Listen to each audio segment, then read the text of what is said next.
Tigers of Fall River because they're moving. But they'll say, oh, we're going to hire more people, but you're hiring more people at minimum wage retail. Mm-hmm. Again, this is the issue that we keep talking about in the city. Those are the jobs that they want to expand on. They don't want to expand on education. No. I got news for him. Diamond's going to come out of the woodwork and start taking buku bucks. Just a big heads up, we're live right now. Okay. Cool. Continuing on with our... Yeah, Diamond's gonna... We don't have the music anymore, so we just like start yapping. There's no ding. No, there's no ding anymore. There's no anything except for us naturally talking. Do you remember... Which is our intro. When Derek continually unsuccessfully tried to get He still does, I think, emotionally. It's like... I'm on Facebook right now, guys. I didn't even know we were on until he said, guess what, we're live. Derek, did you get sleep? No. When do I ever get sleep? I can tell you're a little grumpily. No, I'm not grumpily at all. I'm happy-go-lucky. I'm enjoying my new chair because now I can get a full scope. Yeah, what happened? Did you break the other one? No, all the chairs were there. Oh. But this chair... Seasons changed? My floor is completely damaged, and I don't want to damage it anymore. This chair allows me to not damage the floor anymore. Does that make sense? Plus, there's a bonus. When you guys do your thing, I have a better... I knew it! I have a better view. I knew that was the real reason behind it. No, it's a bonus. He still hasn't caught us doing it yet, so I don't care. But here's the thing, right? We can get him a new chair. I have one at home that I think I might want. I enjoy this chair. It's very comfortable. I think I have one at home that I might bring. This is very comfortable. That Derek would thoroughly appreciate. Oh, wow. Yeah. The Patriots chair? No. Okay. Is it made out of food? No. It's the flag. Oh, nice. We'll just hold it up behind them. Nice. So we can talk about a lot of different things. I was looking up the old Donald Trump business. He has apparently very happy with the dropping of bombs on Syria this morning. Very happy. Called it a perfect precision attack, and basically it all stems from France and the UK and the United States, for that matter, being in opposition of the Syrian government. And they're having a civil war between the Syrian government and the rebels, and it's all about who's using chemical weapons. So there's a lot of controversy. I pulled up an article here from the BBC. Kind of goes through everything. Goes through the history. Goes through the current business right now. It's been a long time. And as far as we can see, the Syrian government has been accused of using chemical weapons. Yep. They've been accused. There technically has not been evidence of it yet. As far as them being the culprits, they're claiming that they're being set up, that it was actually rebels that did such things, and setting this up and sparking it off to make Syria look like the next Iraq, so to speak, and to get them attacked in the whole 9 yards. Well, whatever it is, however it went down, there was an attack yesterday, and a lot of people are concerned that it's going to spark off World War III.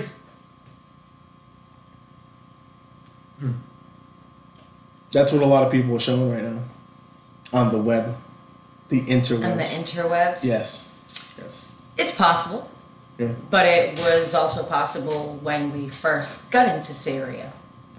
Been in it for a long time. Now, the big curveball in all this is that Russia is an ally of the Syrian government, not the rebels. Right. And that's where I think this is going to get a little tricky, because it's been established. It's been tricky. Right. From the beginning. It's well established that Russia has involved itself in the United States' presidential elections, and possibly even more. Possibly more. Have you read the than news just today the about presidential Michael elections? Cohen? The new news about Michael Cohen? What's the new news on Michael Cohen? Meeting with... Is he related to David Cohen? That they may have... That would make it a lot interesting. Word is... Word on the street is... That's what I really wanted to say. So word, WOTS, is that he did meet with Russians in... Oh, I forgot where it was. I read it shortly before I left the house earlier, so this was this morning. I think it was on McClatchy, too. could have been on McClatchy. Visiting Prague? Yes, it was Prague. Yes. I see. Ooh. So Mueller has evidence that Cohen was in Prague in 2016. That's basically what it is. Yikes. And that could be a huge thing. That's so we have two different directions. We have people literally dying right now. We have people getting bombed, dying, and this is the biggest attack that the United States has put on the Syrian government in, I believe, 7 years is what we've been getting informed on. And we're in a situation where now, like, for the past year and a half, there's been rumblings of we should be going after Russia. Mm-hmm. And George Bush, might as well say George Bush, right? Donald Trump has on more than one occasion congratulated Putin on winning the election, tried to show like a nicer side to Russia, and even after the bombing of Syria, he still was expressing that, we're still friends with Russia. Right. We're still friends with Russia. It seems like he just does not want to poke that bear. He does not want to poke that bear. But he knew, or at least he was following the directions of his... I really wanted to say pee on that bear. Of his, I guess whatever's telling him that he needs to be a part of this Syrian bombing, he went with it. Mm-hmm. He went with it. And I'm not even sure everybody in the Defense Department wanted to do it because, again, Assad, the leader of the Syrian government, there still hasn't been specific evidence of Assad being behind it. I believe the consensus is to go and take care of Syria. And I think it is bigger than just Syria. Mm-hmm. Because especially now, since Russia has interfered with our election, and that's been proven, you have the president who's literally hammering the FBI, he's hammering the Justice Department, he's hammering every single part of our government. Yep. He's bashing Republicans, bashing Democrats, bashing Congress, bashing everybody, except for himself and his friends. Mm-hmm. This is a dangerous precedent when it comes to the world. So in Syria, when you have Russia, if we're going to sit there and do nothing, does that mean we are nothing? Like, then how weak is the United States? Where we've always intervened in situations like this. What does it look like to the world on the outside? So I believe that this is, it's not just, it's unfortunate that I even have to say that. But like, people don't want to, like, there are going to be a lot of people who say we should have stayed out of it. Right. But at the same time, if we stay out of it, then where do we stand in the world? We're still on, like, it. Somebody said this week on, I forgot who was being interviewed, but they said it's like he's building a wall around the United States, right? Yeah. But if you're building that wall around the entire United States, we're very small in comparison to the rest of the world. Mm-hmm. Do you know what I'm saying? Yeah. So we can't just sit idly by and do nothing. And he's pulling out of everything. He's except for the things he should be. But boom. Yeah. Stormy. Oh, that's another thing. That's like, yeah. There's just a lot. There's just a lot. So I think because of all of that, I think this is right now what needs to happen. That's crazy. Yeah. It's the only Syrian city I know, by the way. So I have to use it. And it breaks my heart. Like, what's taking place, it's just, the entire thing is crazy. Yeah. Because then you have the one side, it's like, if we back out, then what happens? If we don't help, what happens? True. I think that first we need to be clear as to what we are to Russia before we say anything, before we do anything. We can't do that. There has to be ambiguity. There has to be. Why? Because that's the way it works. No, it's not working. Yes, sir. It's like a relationship. Think about it like that, right? You really like this girl. You're going out, but you don't want to say she's your girlfriend. I argue that it's not working. We can't say Russia's our enemy, and we can't say they're our friend. They're Russia. No, I think that we need to decide. The same thing with China. When Ronald Reagan was the president of the United States, we knew clearly. Like step-siblings. We knew who we were clearly with Russia. When Ronald Reagan was the president of the United States, we knew exactly who Russia was to us. We've always known who Russia really is to us. So, because with our current president, we don't know. But he's not us. Let's. Not my president? Is that what you're saying? I'm sorry. I just can't. He's a buffoon. I know he is. However, And listen, and just for people who are going to listen to be like, oh, she hates Trump. I do not believe that Trump personally colluded with Russians himself. right. I believe Trump stupidly wanted to make money, and people were able to con him because he's a buffoon into getting into certain circumstances that are now blowing up in his face. You're getting too deep. You're getting Yeah, that's crazy. You're getting a little too deep into this right now. That's like crazy, crazy, crazy, crazy, crazy. I think that again, I'm just going to keep on. I'll keep on reiterating that the relationship between Donald Trump, who is our president, we have to acknowledge that, between our president and History books only. no, but and Russia, we have to know the end game here. If we are bombing Syria, a direct ally of Russia, and Donald Trump is involved in some way, shape, or form with Russia, But this can't turn out good. No, but this is the dance that Russia plays with the United States too. Right now, and I believe they have something on him, and as awful as it is, it's gonna be the stupid pee-pee tapes. It's gonna be. It's so stupid. It's so dumb that's what I like, and I don't even care who he has relations with. That has absolutely nothing to do with being president of the United States. But I do believe that they have to have something on him, because I can't. Otherwise, why would you kiss their rear end? And it's not. He's not kissing Russia's rear end. It's Putin's rear end he's kissing. True. Do you know what I mean? It's not Russia as a whole. It's literally Putin. I mean, and not for nothing, the whole entire world's been looking at Putin like he's this. I don't know if they liked him or if they were making fun of him, because all the pictures that went around of him with his shirt off, and everybody was like, "Oh, this buff guy." Like, I'm thinking just years back, how many years they've been. If you look for are you looking for this photograph? Because I'll just. I can, but I wasn't going to. Thank you. What I was going to do was just mention in response to that part of it is that when Barack Obama was the president, Fox News, for the most part, was the one that was posting these photos of Putin, making him look strong, and then saying how our president is weak and showing photos of him, with his daughters or something. I didn't get that from it. If that was their mission, it didn't come. I watch a lot of Fox News because I like to watch all of it because it's all amusing to me. I'll watch MSNBC. I'll pay attention to some of the comedy guys on TV at night, and I'll definitely watch some Fox and some Hannity. And I follow a lot of these people on Twitter, and you can see the distinct dividing lines between them all and what they're trying to accomplish. And it's all propaganda on one end to the other. Yeah, for the most part. Well, and that's what's the beauty of it is that what the beauty of it is, though, Nikki, is that Donald Trump himself puts himself out there on Twitter and completely looks like a dope. Right.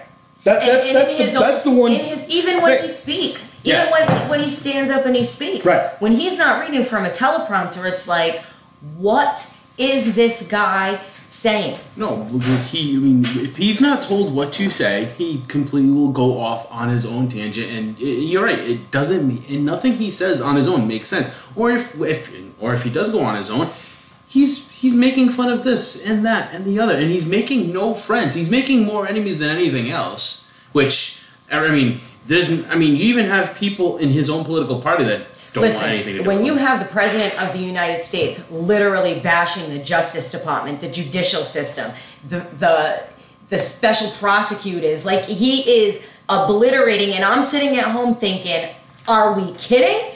Is this guy serious? Are we really, really, really letting him make it seem like our country is in that much of a shambles? He's telling the world that the United States is weak. Our FBI system is corrupt. That's craziness. Our CIA system is corrupt. It's nuts. It's a deep state. It's nuts. That's what they say. It's a deep state. I'm not 100% sure what that means. I've never really wrapped my head around what that's supposed to mean. Right. But I say, what the hell does that mean? Like, is he kidding me that he puts these people in positions? He's the one who wanted Jeff Sessions, and then he openly says, "Well, if I would have known Jeff wasn't going to recuse himself, I never would have appointed him."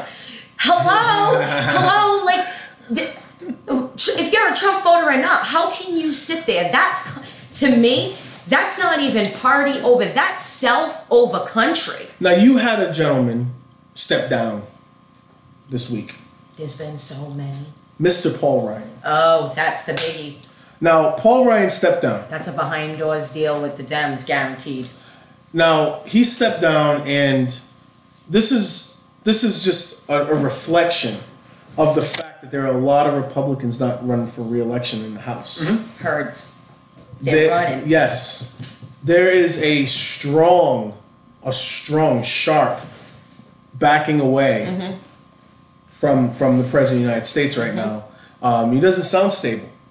And it just so happened that he hired the doctor that called him stable and a genius. Oh my God! As the head of the VA. I wanted to actually text nepotism about that because I was like, if there's been one, again, and I started this with Syria, and I want to go back to the Syria situation because it's more serious now. People are dying. People are getting bombed. This is we're contributing now to a brutal civil war. Right. Right now, we're involving ourselves in a brutal civil war, which could cause a bigger rift between the United States and Russia.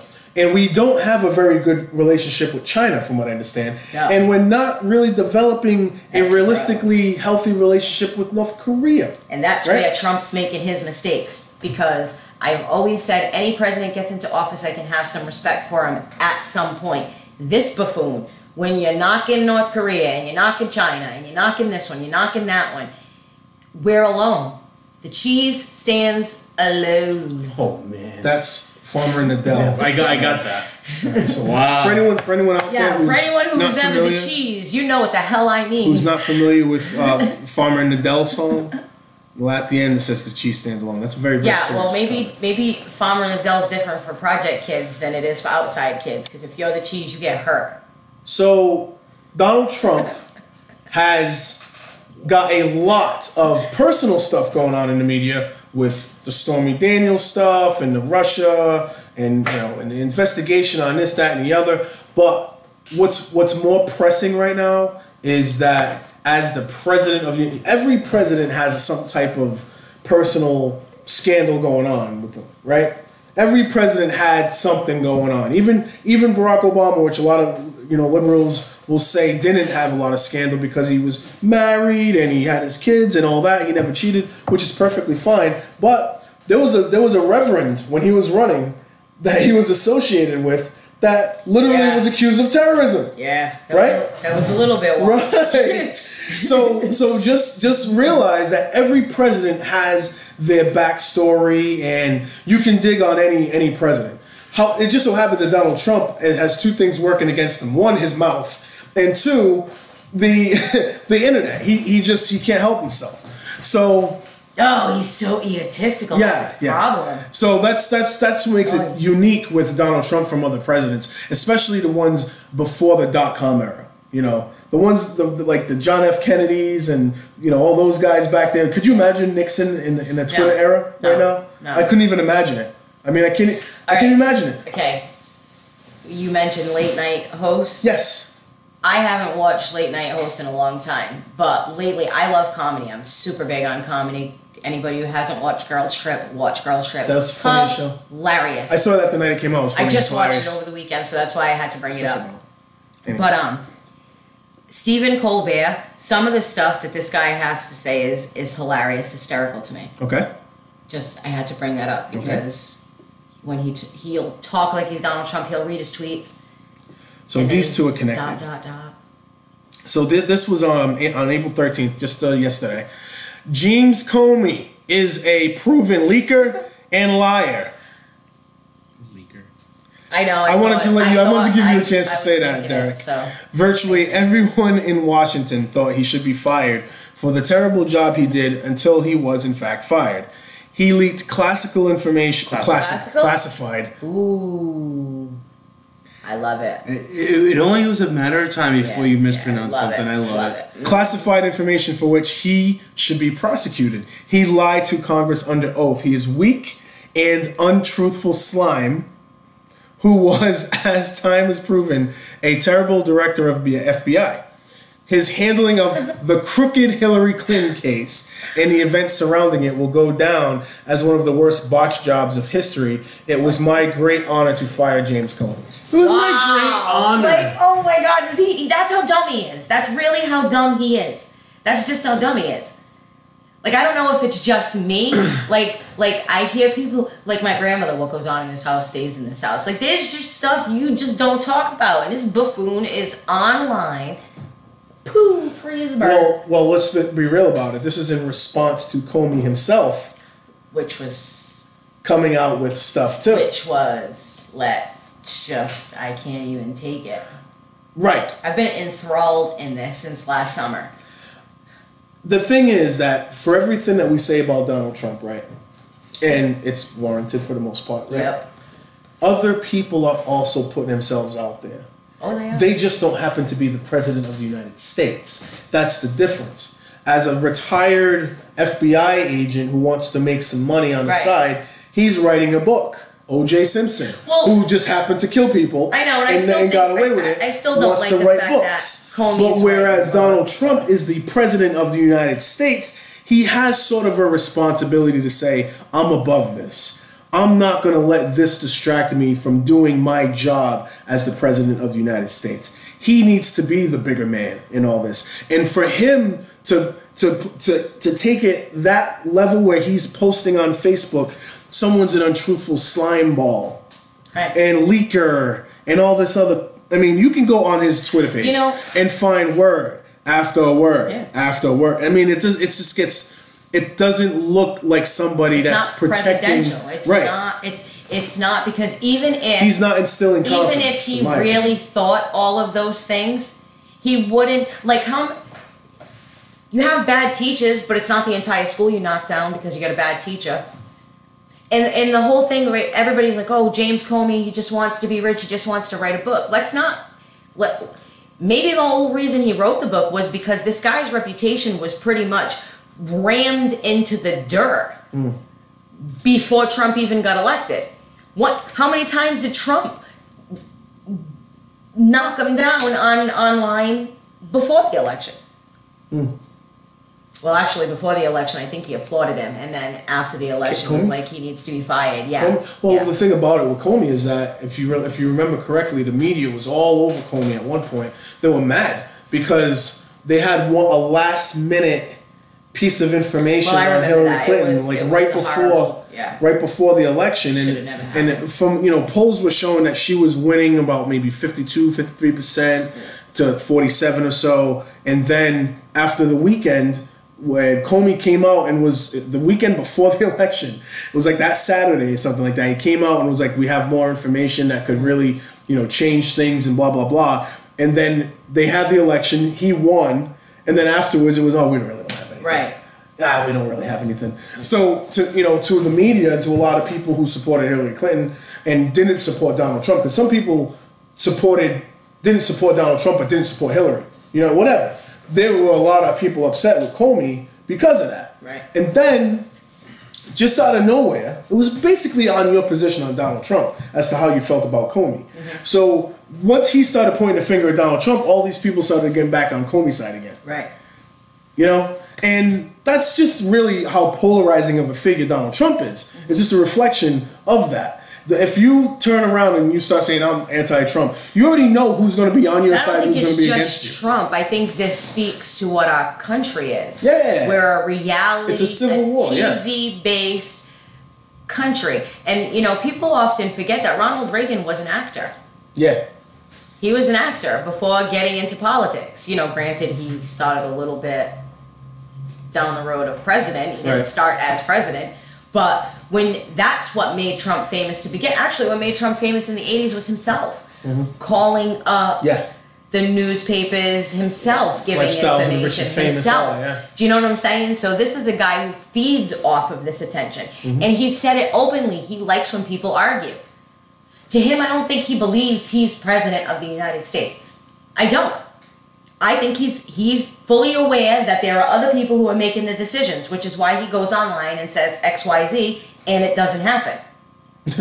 You have his staff running to figure out how to spin what he just tweeted. A lot of times, Ryan's done. We've watched him in meetings. Paul Ryan was like, I didn't listen to it, I didn't see it, I didn't hear it. There's like multiple commentary of Paul Ryan saying, "Oh, I haven't paid attention to that. I don't know what that is. I don't know what he's talking about." Comment on the president's tweets, late night tweet or early morning tweets. Oh, there's a lot of stuff. And he insulted Paul Ryan multiple times on his own tweets. Right? Listen, he has insulted everybody from the top down. He's insulted citizens. Except his daughter. He's insulted. Ivana is the only person that he... No. Is it Ivanka? Oh, it is Ivanka. Sorry, Ivana's the wife. Well... Melania and Ivanka. Freudian slip. That's just the way it happens. You know what I mean? I've been fascinated. She's like my age, so it's like she's always been in the magazines as the socialite, and you know, so I've watched it. So bringing this back to the Syrian war, I actually end up reading the Wikipedia about just trying to get read up on it. There's a ton of information on the Syrian civil war. Sure. If anyone who isn't informed on this stuff and is only getting their information from one or two sources, you've got to look more. I mean, including myself, I'm not just going to get it all on Wikipedia over here either, but I wanted to get like just a rough... Yeah, look into government documents too, because there are a lot of public records so people don't realize are out there. This whole thing really seemed to have begun. This really brutal civil war really started to begin when Assad's father declared himself the president of Syria, and he put together a constitution. He put together language that basically implied that you do not need to be a Muslim to be the president of Syria, which sparked off tons and tons of protests against Assad's father. And it carried on when Bashar al-Assad, who is the current president of Syria, became the president. And they still just kept on going on, protesting him. And then there was some, again, evidence, not 100%, but some evidence that his response to the rebels was violent, which sparked off violent war between the two. And it just so happens that Russia and some other countries have sided with the Syrian government. Meanwhile, based on Al-Qaeda and some other... Do I have a phone call here? Let me see. Based on Al-Qaeda and some, again, we're not working with a lot of evidence here, but overall consensus that Syria has been a hub of American terrorism, which, since 9/11, right? Well, even in the 80s, right? Even the 80s, everyone has always pointed at Syria as the hub of terrorism against the United States. So because of that, we've seemed to have sided against Assad, and that brings me back to George. I keep on wanting to call him George W. Bush, Donald Trump, in Syria and Russia. It comes back to that. It all boils down to the United States versus Russia. Yes. That's what it will always be. And I need to understand, I need to wrap my head around this. That's the reason why this stuff with Russia, that's the reason why this Russian business is so important. Yes, that's why we have to take it seriously. Yes. Because here's the thing, like Russia's a big power in Europe. And it's all... You can go back in your history books, no matter how far back you go, there has always been some jerk who wants what somebody else has. Mm-hmm. That's just the way it is. So if we mind our business, right, then all those jerks in Europe are going to spread and take this area and take this area. That's what did in the past and it continues. That's why landscapes change and borders change, because that's what happens. And it moves on and it moves on. Now, eventually, if they were to overtake Europe, they would eventually get here. I mean, they kind of did. It's what the English people did back in the 16th. It's the same thing. It's the same exact thing. They're just keeping it well contained, which is why we have to have that balance. Because if there isn't that balance, then these people get bigger, and these people get bigger, and these people get bigger. You hear about the Russian mob and the Russian mafia and how brutal and powerful they can actually be, right? The one thing about America and crime and the mafia is that the government was always in opposition of the mafia. It's a little different when you read up on Russia, because it seems as though the crime boss is also just so happens to be the president of the country. So it's like, If you read about our president and his dealings, the current president? our current president and his dealings, you'll find some interesting stuff too. His early dealings in life. You'll see some interesting stuff too. I believe Trump's probably been under investigation for a while. Maybe not himself, but businesses that intertwine with him. Do you think that his tax information is so revealing that he's just taking I think big he's measures? spit broke, and I believe the only money he makes is because he runs his the charity that he does, the Trump organization. That's the only reason they make any money off their name. If we were to see, here's the thing, right? Even as a kid, I used to wonder, how can a man that becomes bankrupt, right, be a millionaire a year or two later? How does that happen? Like, and I'm in my poor house as a kid thinking, well, I'll be able to have a chance if this guy can do it, right? No, and then when you really look into his dealings and you find out that it's really just through investment. He convinces other people to invest in a project that he likes. Then he gets other people to invest and he makes a little bit of money. That little money gets pocketed. He doesn't spend a freaking penny himself. It's all through the organizations. Even like everybody, so many people have been talking about the trade, and there are so many people who they like this trade thing that he's doing. And I'm trying to explain to people, like, guys, do you realize what it's going to take to get steel out of our ground? The amount of water that it's going to take. We're already talking about drought in the United States, and especially in the Midwest, drought in the West. And they're going to drill now for steel. Do you realize the process that it takes to even get steel? If you don't, then please don't say you like those tariffs. Do you? There was some talking about, just looking at some background here. Jared Kushner. Right. Well, he received a $1.2 billion loan. Yeah. We're not sure where it came from.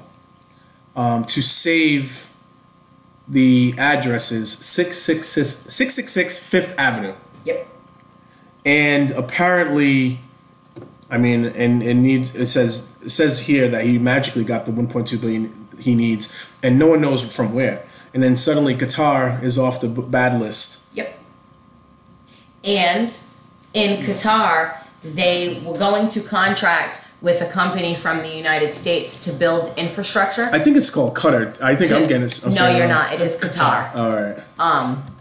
Because I can't stand when I hear people in my sociology class. My teacher always said it was Qatar, and I hear them say Qatar on TV, and it drives me bananas. But anyway, I think it's probably tomato, I guess.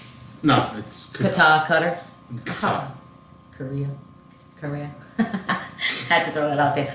But Korea. what the hell was I saying? Oh, so the company that they wanted to pay, there was a company from the U.S. that bid to build roads and whatnot in Qatar. They did not, the people in Qatar did not accept, that's hilarious, did not accept the offer from the U.S. company. The company that ended up getting the deal the deal was for 3 times the amount that the U.S. company bid. It was 3 times more than what the U.S. company bid, and they're tying that to Jared Kushner. I forgot where I watched that, but I won't just read, like, if somebody's reporting on something, they'll say, oh, so-and-so reported. I'll go to that person, and that person says so-and-so reported. Like, I'll keep going back until I get to the original article. I have a hard time thinking about our troops in this situation, because we're just talking about the big circus that's going on right now. And it's an enormous, disgusting display by the president, in my opinion, that he just doesn't really have a whole lot of regard for, anybody or respect for anyone in the office, except when it shines brightly on him. Oh, yeah. So right now they bombed Syria, and he's happy about it, and the military is the greatest in the world, Oh, and yeah. no one is better, and our great And they're saying veterans he and did something Obama couldn't do. all this stuff. Yeah. But as long as it's in the light of him Yeah. being, praised, then he has no problem talking about the military. Right. Never mind all the officers of the FBI, all the officers of the CIA, all the military people, all the military, the VA workers. When he rags on certain people, he's ragging on all the people under them as well. Right. And then we'll brag Yeah. 2 seconds later and say they're the greatest that ever Yeah, was. yeah. Which is it? As long as he looks good in the light Right. when he's saying it. Right. So I'm having a problem now because we're going to be putting lives on the line here. This is what's most concerning when you talk about the relationship with Russia and the United States, and now Syria is just the bombing ground right now. In between it all, people are going to be, their lives are going to be put on the line here, and I ask why, over what? Do you know what I'm saying? Well, Over these people.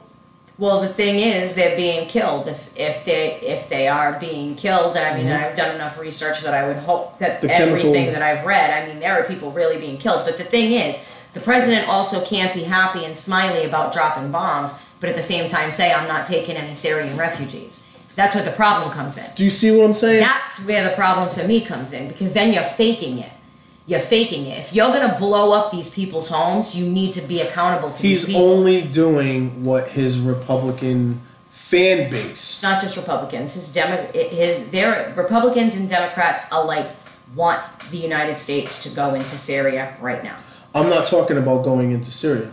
I'm talking about the refugees. Oh, well, that's going to change Right. very shortly. So, not just the going into Syria part, because there are Democrats that want to do that as well. However, when it comes to him wanting to go in and also at the same time not allowing refugees, that's him only catering to the base that voted for him. Right. The I'll people agree with that don't want any kind of foreigners in this country at all, and then on top of that, still want us to go and perpetuate the bomb the hell out of their homes. the military implementation that Yeah. has been established since the Reagan era. Yeah. So we have that, and it's tough for me to watch this. It's tough. Like this, these are the reasons why I didn't like W. Bush. Yeah. Because of how he went about this Iraq war. Didn't really need a whole lot of evidence for just one. How about George Sr. too? Same scenario. But then you turn around and you see that they had interests, oil interests. Still do. And then you see how Donald Trump has, Mr. Kushner over here getting money from Qatar. Well, and then it's not just that though. And then you go one step further, and then you're like, okay, so what role does Israel play? Mm-hmm. And what's going on now with Jerusalem? And then the there's wheelhouse. A lot. That's what a lot of this has to do. There's a lot of intricacies. Like, so he can say the only reason he's doing this is because Assad is bombing his own people, but that's not really why they're doing it. Of course. And I hope people understand that. That's the same thing with Saddam Hussein. Right, like it's much bigger than that. Like there are things that you don't even want to know. So there's got to be backdoor deals going on right now. That's why I believe, when they say, well, we notified our foreign counterparts that we were going to bomb here, there, and there, and then so they notified Russia, but Russia's friends with Assad. Like what?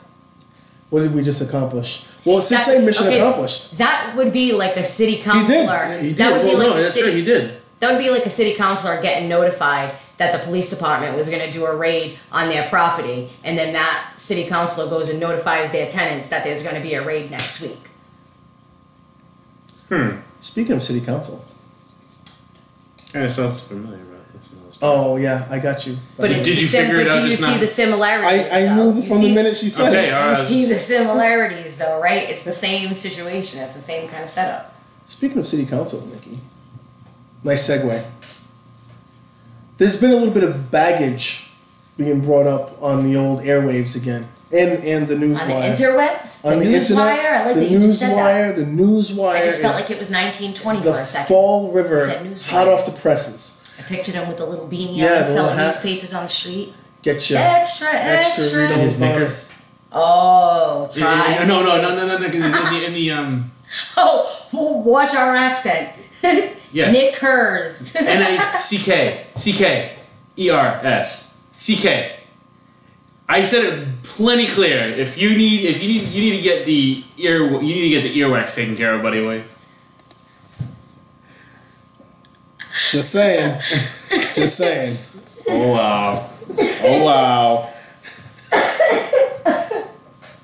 Dying. Oh, wow. At that second, I realized that my accent is so bad too. I said it plenty clear. City Council Go back to the tape. has now been bringing up again your favorite and all of our favorite topics. I of feel all like I'm at a topics. concert. Introducing Purple your bags. favorite big topic, purple bags. Purple bags. Da-da-da. Back into the forefront. Da-da-da. Kathy and Viveris says we may not be able to Not be able to what? get rid You of don't say. the bags. No. Tell me it ain't so. Our favorite word associated with the purple bags is the reason why. Revenue. Of course. And school? Did school come up in the same word? It usually does. What about the children? What about the children? What about the kids? The children. All right, so Leave the children our future. Teach them well and let them lead the way. Except when they want gun control. Show them all the beauty they possess inside. or condoms. Or condoms, sure enough. Or books. Give them a sense of pride. What about stones? Give them a stone. I'm gonna get through this, guys. to make it A rock to easier. whip. To make it easier.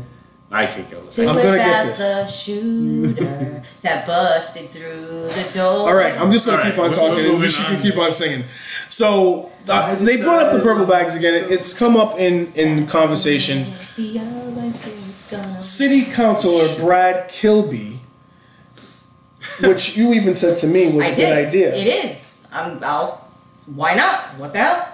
wanted to see what the budgets would look like with and without the purple I'm with bags. you on that, Mr. Kilby. I agree. Wanted to see that, and it got denied. And I said, why? That was the thing. I said he had a brilliant idea, and it gets smacked down by the council. By the council. How and why? Because it has nothing to do with the actual budget, and it has everything to do with slinging you-know-what back and forth at the mayor.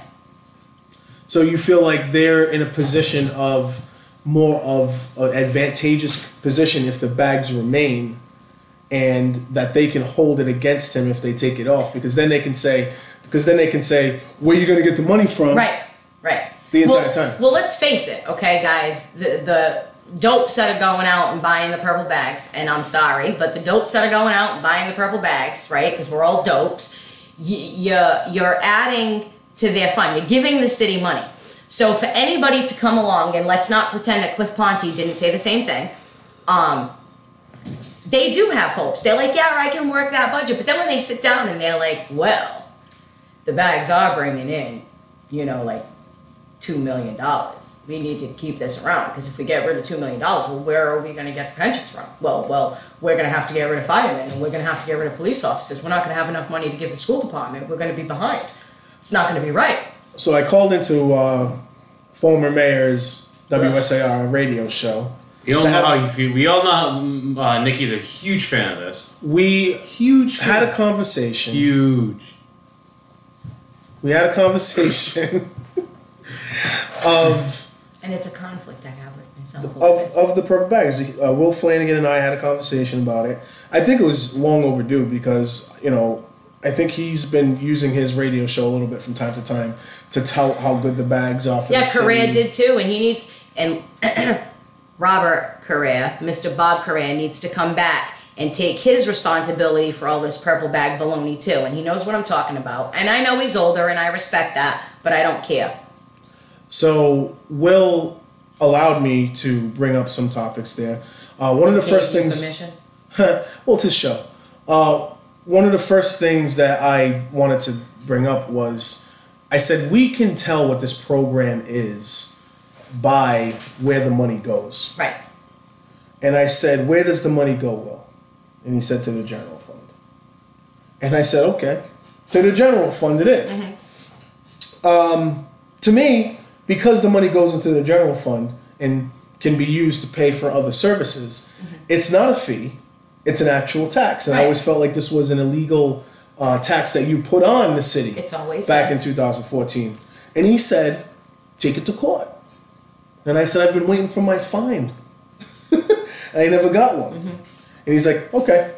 So then I continued on saying that if you're going to have a fee applied for a service, the money should go to that service. But we haven't had an enterprise fund in quite some time now. And even when we had an enterprise fund, it wasn't enough to sustain it. Right. And the enterprise fund kept on taking from the general fund anyway. Getting hot in the face. From day one.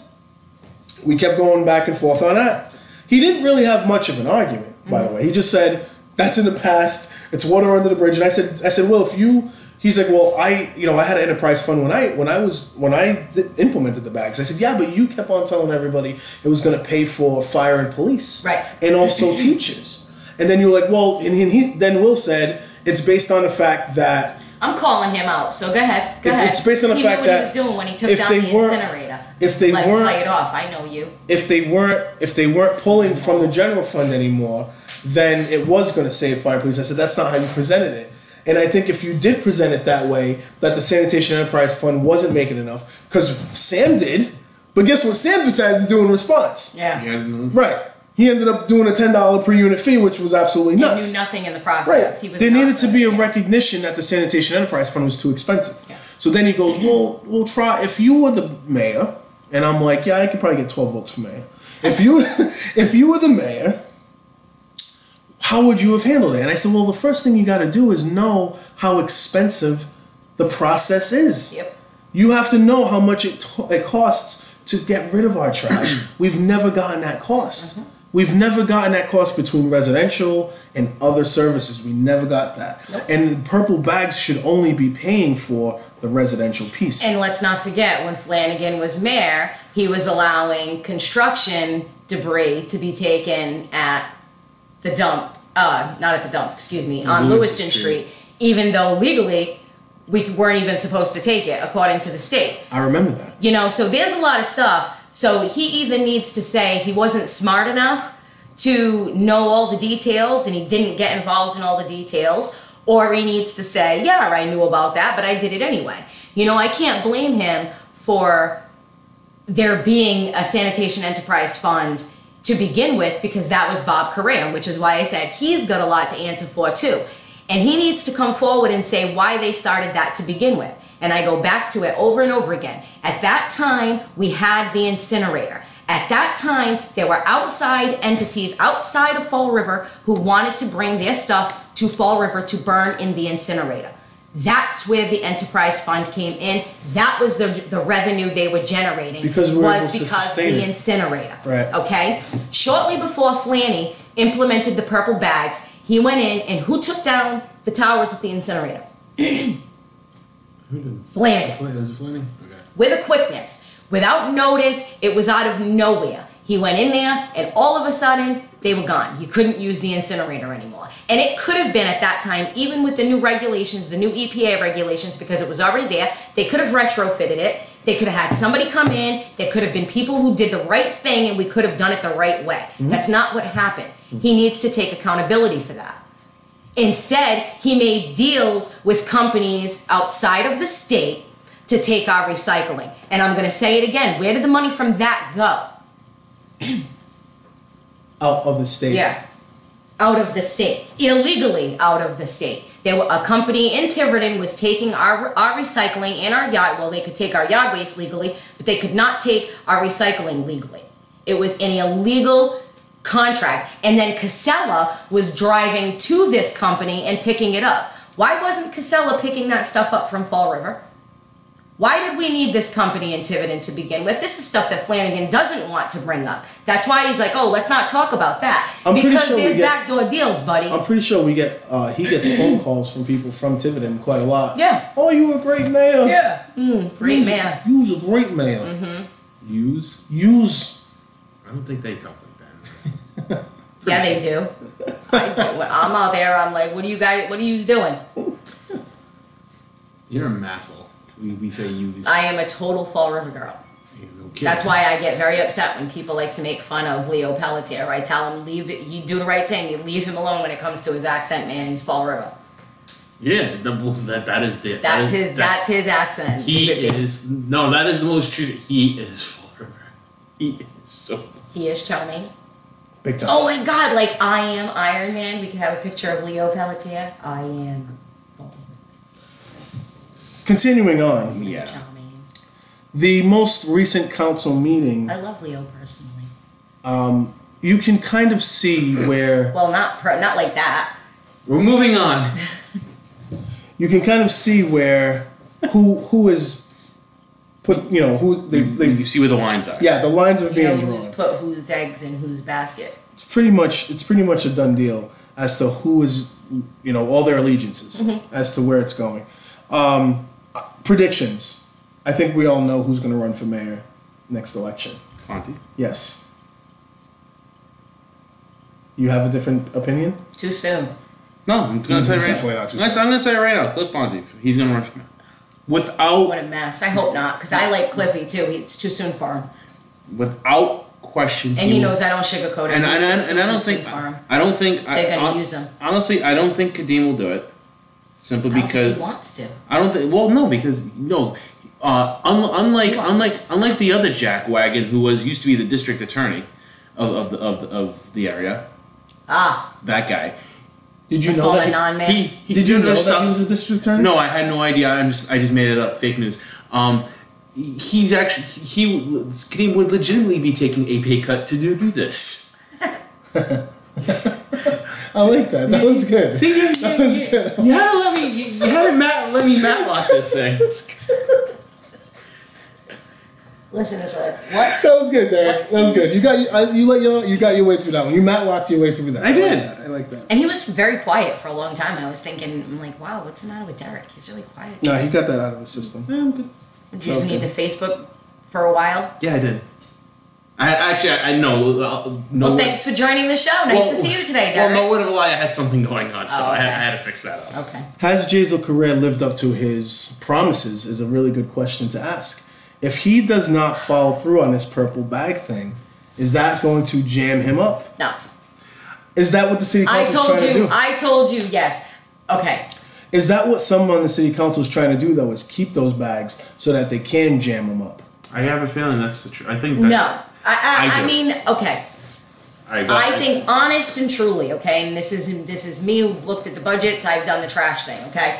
There is no way in hell the city of Fall River, anybody, right now, can get rid of the purple bags right now as it stands and not obliterate our budget. There's no way right now. Just on face value, if they were to say, we're gonna stop it today, taxpayers would be complaining about everything. There wouldn't be no snow removal, there wouldn't be the potholes, definitely wouldn't be. So you're saying the purple bags cover all of this? No, the purple bags help pad it. They help. If I'm going to sit here and say $10,000 is going to help the budget, so is $2 million. So is $3 million. But on the bigger scheme of things, if anybody...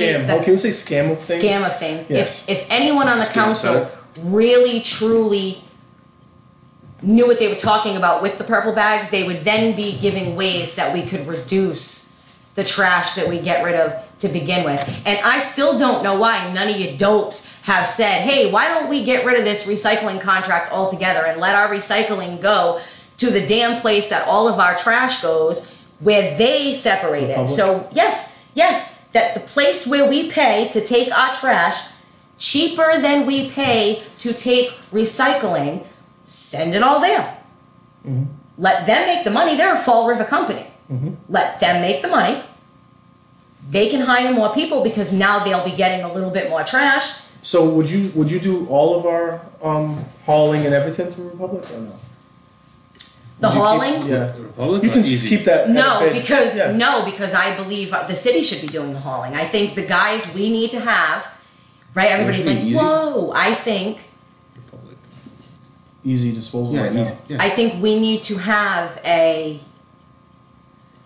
we do have departments that could ascend. There's jobs that need to be done in the city on a daily basis. The hauling could still be privately bid out to the best. And I service. think if we But could really still did do our what she's due saying and bring it to diligence, the- if we did our due diligence have when a it landfill. came to the trash that we generate, if the councilors really sat down and said, we need a list of the businesses in this damn city who get city services, and then they either stop paying for that damn service, right?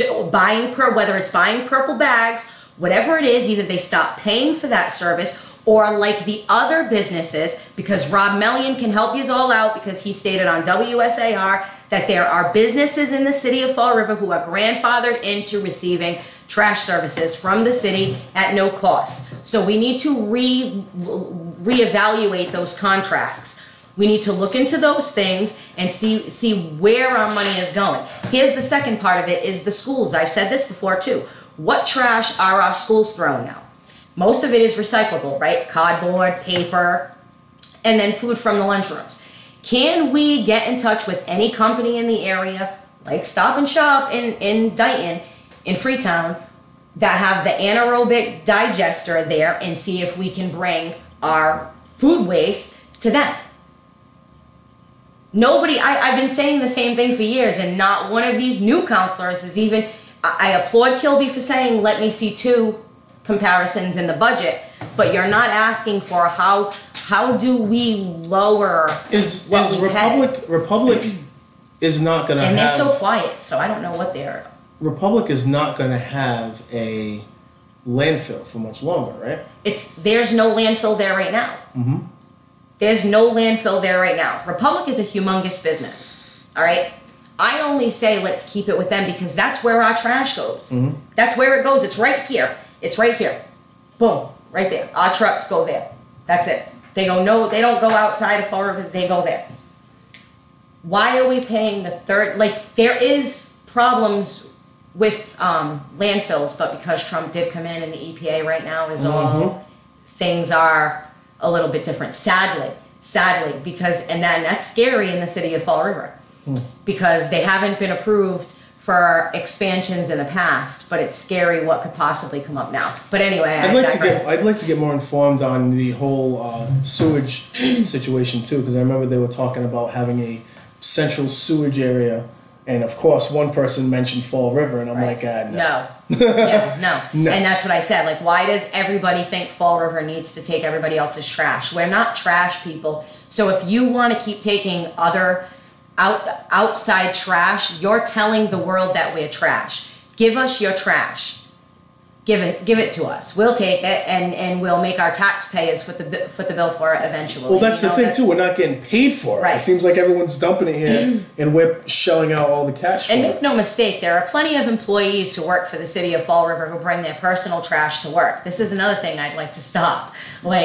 I'm not throwing anybody out there, but come on, man. Y'all know who you are. You don't want to buy bags at home, so you bring in your bag from work. I get it, but when taxpayers in Fall River are screaming because their bills are going up, and then you guys Scratching and clawing. we need a new school. We do. Nobody's doubting that we don't need a new Durfee, but we don't have the money for it. We're too busy paying for stupid stuff like trash, Nobody, and it blows my mind. Thank God Jazel did the Private.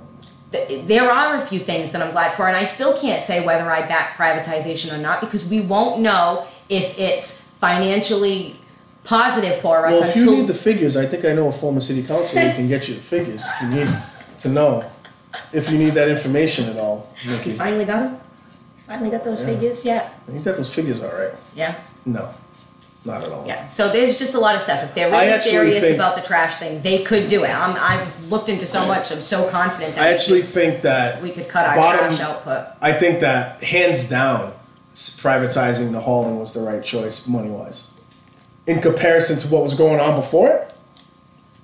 Well, but it goes into bigger things. There's a lot of other things then you look into that, and you got to look into their contracts too. Yep. there are a lot of city employees who don't benefit from the unions. Sorry to say that too. There are some great unions out there, and there are some not so much. So 252, right?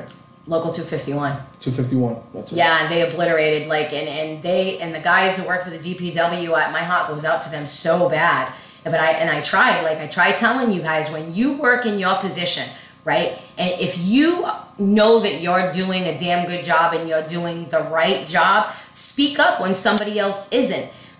Yeah. You know, because the theory in this city is we can't speak up against somebody else who's in the union. Yep. Because that's like the union frowns upon that. Yep. But that's screwing you. Because meanwhile, that person who's doing a shitty job or not doing their job is still getting paid. And they're the first ones that are going to pop off when things aren't going well. Or like the overtime, like when I see that we're blowing through so much overtime, like, dude, we're blowing through so much overtime because there are so many weeks vacation. Like this, just somebody who works at McDonald's barely gets a day off, right? And then you have some people who work for the school department or for the city who get like 5 to 6, 7 weeks. Like even when I was a kid, I remember teachers being out for a month because they had saved up so many sick days. People got to get their burgers though. 5 for 15. I know, but you know what I mean. Just saying. You know what I'm saying. Yeah. So there's a lot that could be done. If we want to keep city employees, then that means the unions need to rework city contracts. And I'm still waiting on the Supreme Court to come out with their decision. It's not coming out till June now. I'm so like devastated over this. I'm like watching it like a hawk. Sometimes those things get pushed back a long time though. Well, it's a big deal to overturn a former Supreme Court ruling, you know. Sure. It's to do it, and not many judges want to, because then their rulings, the precedent, would be, that you know. set, so that's where I said it'll be fun, not fun, but I guess I'm gonna have fun with it because it'll be interesting to see where Neil Gorsuch stands. I told you that's I'm most interested to see what he has to say. That was the Trump appointee, right? He is a Trump appointee, but in researching him, there are positives to him, and I'm big Roe v. Wade kind of girl. Like if he was against that, or if he wanted to overturn that, I would have an issue with it.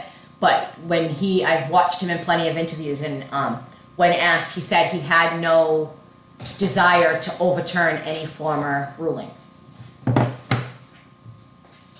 So let's hope there are no loopholes where they can overturn the damn thing. So do you think that Jazel Correa has or will have any problems if the purple bags are staying on the budget? No. No. You still think it'll be the same for him? Yeah, because you gotta here's the problem that I run into.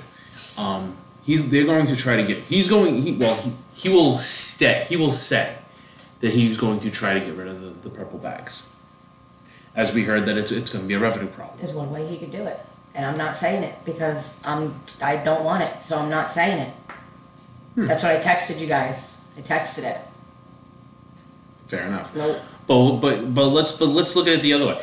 I think that if everything stays, if everything stays the way it is, he can basically turn around and say, well, I wanted to get rid of it, but the city council didn't, so he can turn that back around on them. So I mean.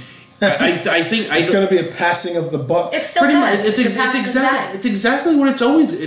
That's how it's always been though. Yeah. So the bag blowing in the wind.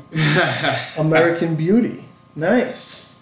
Good. But that's literally what it is though. I mean, it's not gonna. Or the interview. It's not gonna change much. It just so happens that the purple bags were a problem for the other mayor.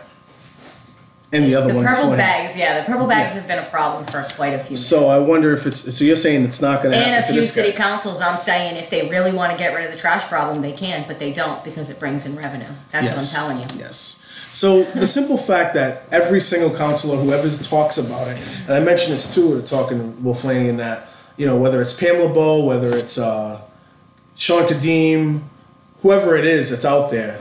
That has talked about this purple bag situation, even the mayor himself, they all come back down to one word: revenue. They all say, how are we going to replace this revenue? To me, that discussion shouldn't even never have been had, because your revenue quote from the purple bag should only be paying for sanitation Right. services. Absolutely. So all this other stuff. Not even yard waste. Right, and it doesn't have an enterprise fund ananymore. Right. So you can't use the Well, 'cause excuse he that knew Right. that was him. Him open. See, when that happened, this is what makes. Go ahead, roll your eyes at me. Go ahead. It just so happens that they don't have an enterprise fund anymore. So there's nothing for them to say where the money goes anymore when they talk about this. Yeah, it goes into the general fund. They can say it goes toward our schools, toward our fight. They could say the exact same thing they've been saying for years, only now it's legal. That's the difference. That's what makes me so mad at Jazel, is he didn't admit that it was illegal the way they were doing it before in prior administrations. Not one of them has admitted that the way that they were doing it was illegal, which is why there is no longer an enterprise fund. There is no longer an enterprise fund because they were like, whoa, wait a minute. This shit's really illegal. We can't be doing this. If we have an enterprise fund, we have to do X, Y, Z. We can't use it for our schools. We got to do this. We got to do that. No. And lo and behold, now it's part of the general fund. Local receipts. Yeah. They got receipts. So, like, on one hand, I feel bad because I was, like, I'm lambasted in the enterprise fund, but at the same time, you just proved me right because guess what? It was an illegal tax. Now, what makes it legal now? Because the money is put in the general fund. So it's still a tax. It's just the way they can loophole the shit now. It's just the way that they can loophole it, because it's not an enterprise fund. The money isn't looked at the same way.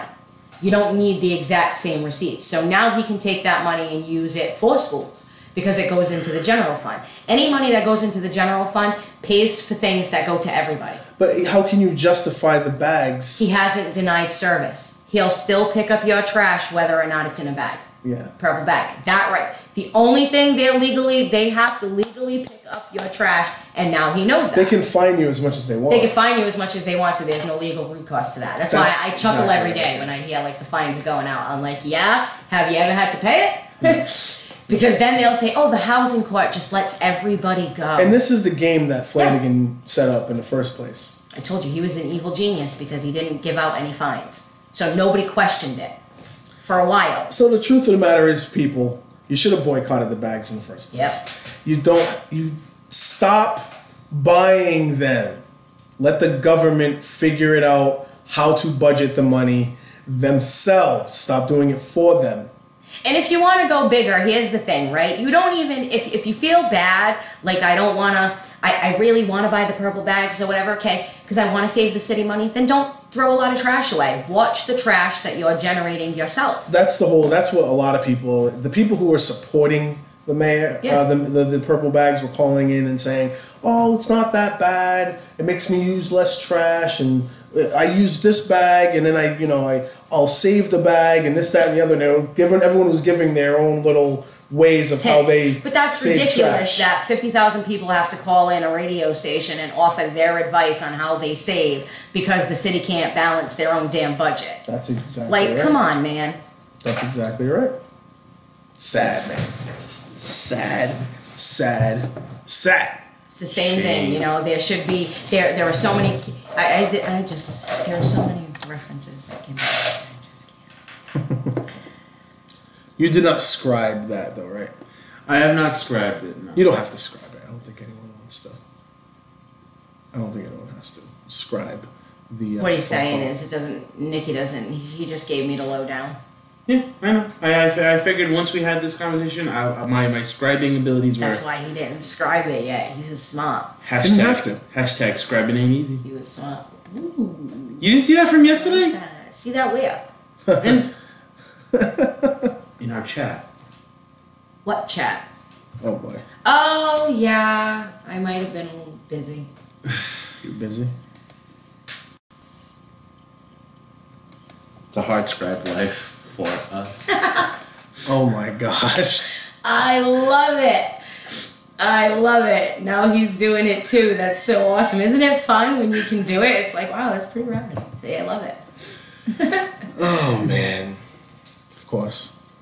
Must be. I love Must be about it. that time. I love her. Must be about that time. I love her. $2.6 million in federal funding approved for housing and homelessness in Fall River. You laugh? She's so cute. Oh, you're I laughing at can't. my Yeah, phone I call just situation. can't. The minute I say, oh, I'm sorry, I forgot. But then she'll keep talking. I love that.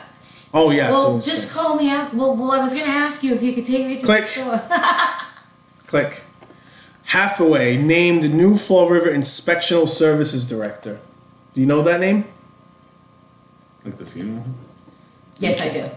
But I know, I okay. I know him very well. And was that a good hire for you, in your opinion?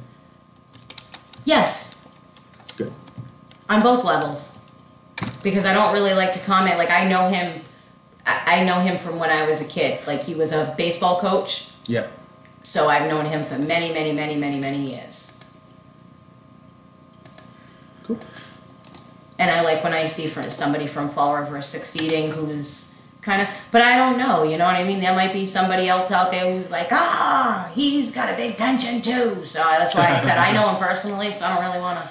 The city of Fall River will receive over $2.6 million in Community Development Block Grant Awards and other funding for housing and homelessness. The funds received City Council even as there are... What? I'm reading that right? The funds received City Council even as they have... Yeah. Right? That's a typo, right? No. The funds received City Council even as there have been rumblings to eliminate the federal funding coming from Washington D.C. That kind of seems weird. I don't know what that. It said the funds received City Council. Even I completely missed the second council. I went right through. Yeah, the fund received City Council even as there have been rumblings to eliminate the federal funding from coming from Washington D.C. Come on, Louise, come on now. Come on, Joe. Wow, what was she on when she wrote Come on, that? Joe. It might not have been her. Maybe it was the person who typed it in. Whatever. Wow, that's just. Woo. Joe needs to proofread her stuff before it goes out. Yes. I know of a scribe that can help with this. With quote, and I'm saying quote because It's my scribe. I'm not responsible for any of the typos that come up after this. We're very happy that the funding for the projects were eliminated in the federal fiscal year 18, but in the fiscal year 19, the Trump administration's budget eliminates the CDBG grant funding and the HOME program, home in all capital letters, and the loss of this funding will be detrimental to cities like Fall River. So, got a question for you guys. Mm-hmm. What loan does a specific city councilor use to buy properties in Fall River and rent them out to people? I don't know. I don't. Is it the home loan? I don't know. Is that what it is? I think it might be. I don't think so. This money doesn't go to that. Yeah. So yeah. Because they're doing away with the whole thing, isn't it? They're doing away with the whole thing in FY19.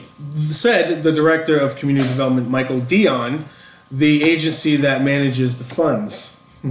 Dion said that his agency and the administration will urge the federal delegation to keep pushing to keep the funding under the U.S. Housing and Urban Development intact. I'm almost sure that the HUD money has been used To buy a desk. to buy property. Yes. Table. Yes. Now you're bringing in the old guy, Ben Carson. Yes. Yes. It just fit perfectly. It is.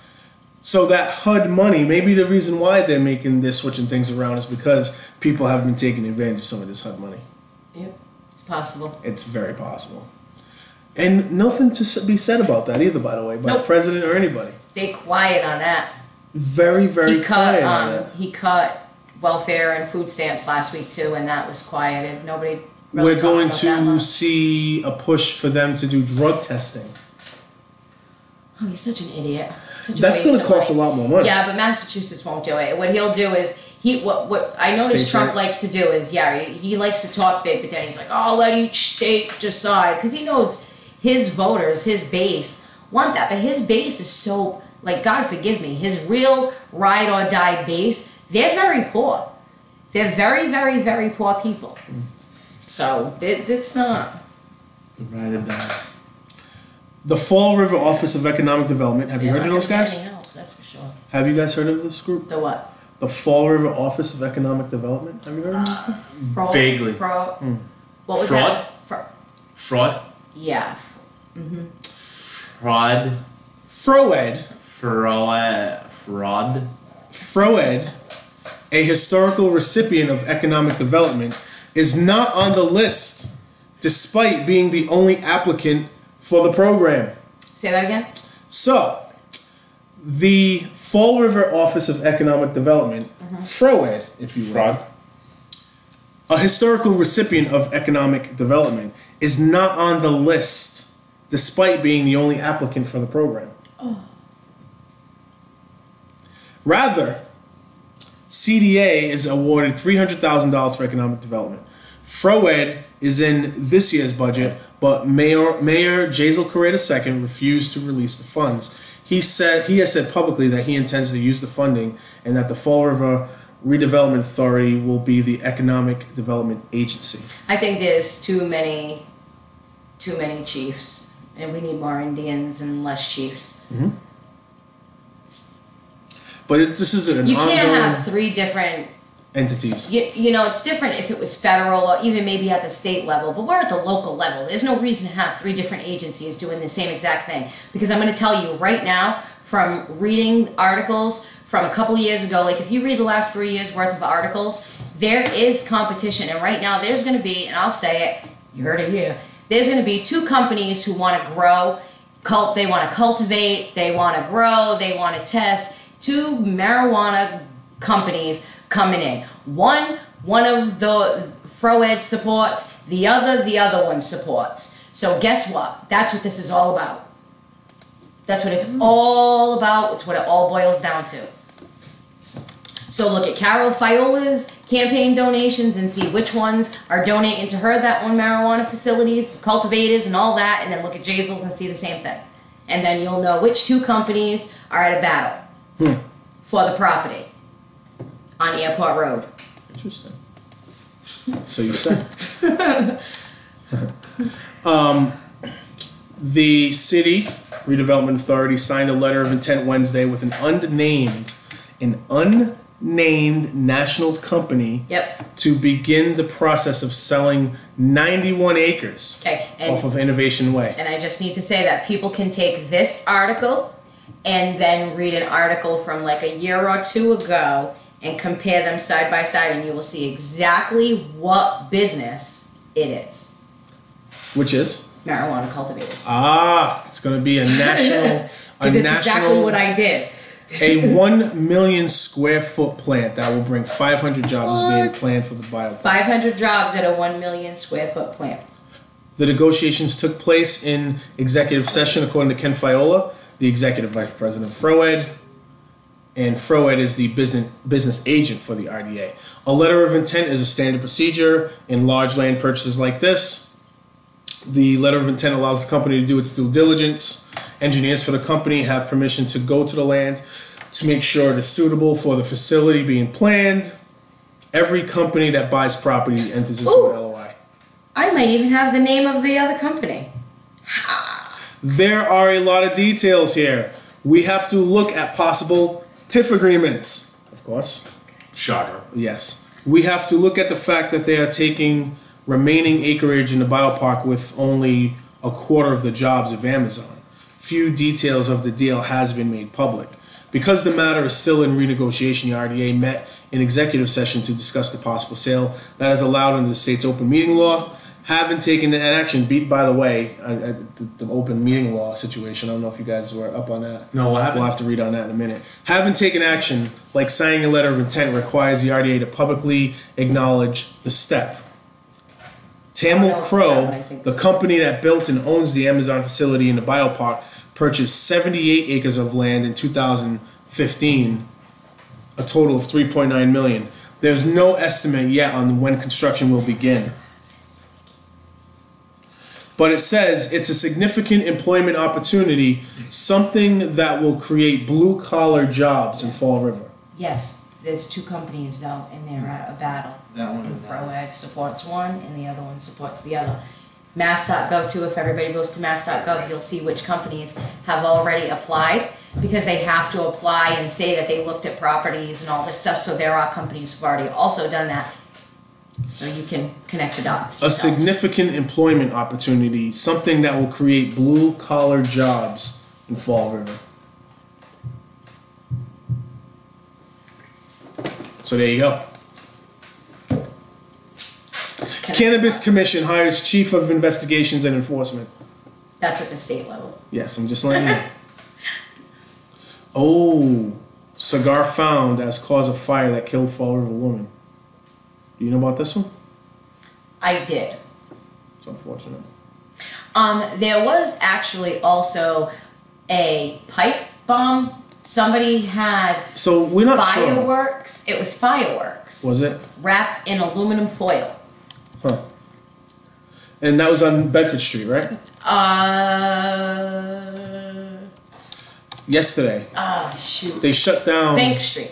Yeah, well, all right. They shut down that area, Bank in Bedford. They shut it down to.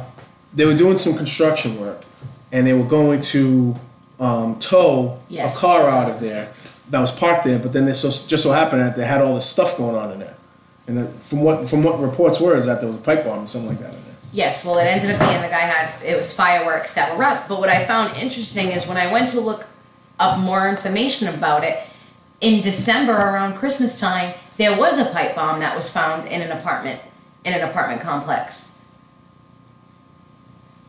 in Fall River. A what complex?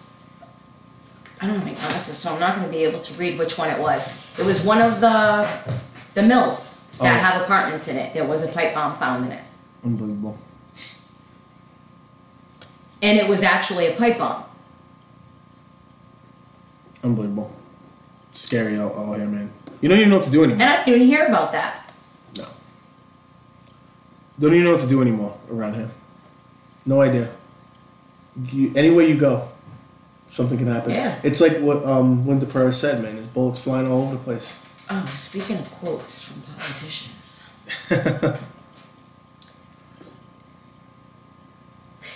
What is the need for it? I don't understand the need for it. What are they seeking to do with this stuff? There's got to be better things to do with your time than to just build pipe bombs and just walk around with True story. I agree with that. Can I read what Paul Ryan said upon his retiring?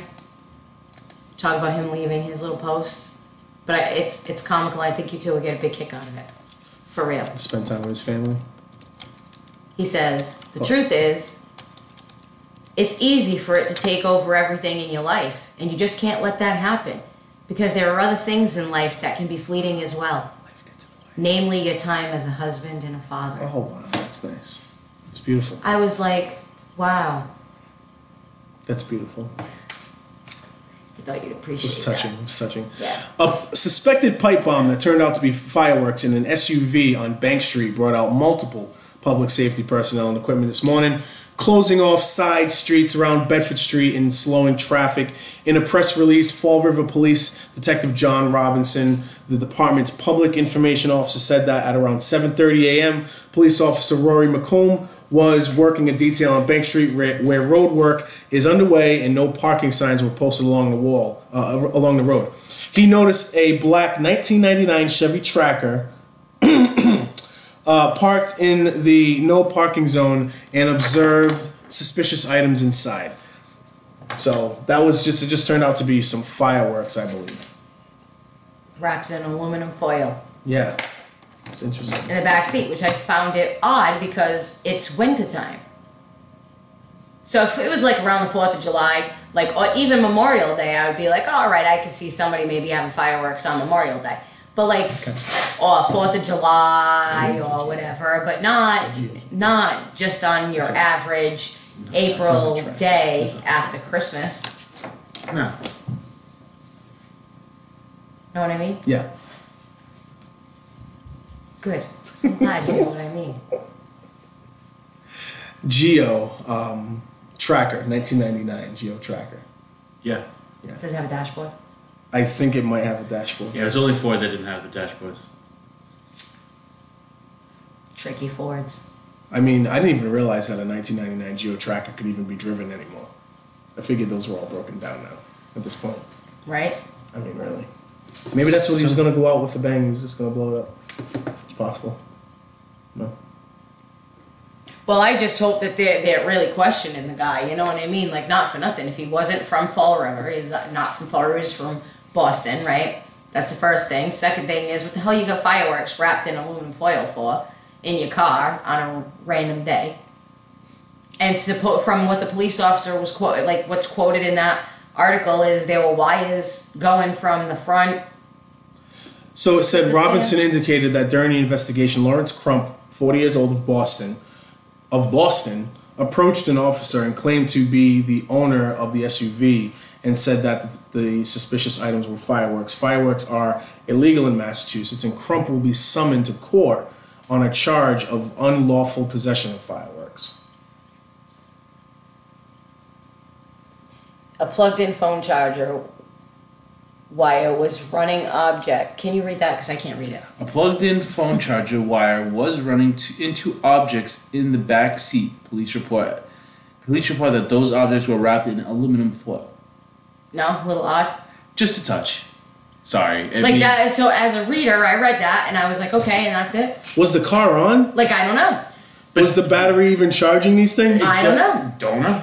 Yeah, doesn't make So any that's sense. the thing. And what the hell would you have wires attached? Like, okay, so even if you're charging your phone, wouldn't your phone be plugged in there? Yeah, not to the back of the foil wrapped. Wrapped into a thing of aluminum foil with firecrackers. Quote unquote fireworks. The phone is a damn battery, and you're gonna attach it with aluminum foil with wires to. Like, what the hell? So is it exaggerated? Like, I don't know. I'd like to know. You know what I mean? This is some weird stuff, man. Unbelievable. So it's interesting. It got shut down, and it was a big news. It was big news yesterday on the scanners, on the scanner page. Was it? Oh yeah. big news. Oh, Big no, news. Well, probably because, like I said, when I went, because I went to find out more, I was like, wow, is there anything else about this? It's a little bit crazy to me, you know? And an article from December of 2017 popped up. I think it was December 22nd, and about the pipe bomb in Fall River. So I'm like, all right, is this related to that? Are we the testing grounds? Like, is somebody trying to see what they can or can't get away with? Right. If that's the case, I hope they're really checking in on it, because that's not cool. Here we go. Yeah, that's the one. We're going to talk about this. Ugh. See what I'm saying? Swansea dentist facing gun charges after threatening a Fall River neighbor. What? Say that again. Very tongue-in-cheek. What? No, say that again. Swansea dentist facing gun charges after threatening a Fall River neighbor. They were fighting tooth and nail. Yeah, but if he lives in Swansea, then how can the guy in Fall River be his neighbor unless... He lives in Fall River, but he does his practice in Swansea.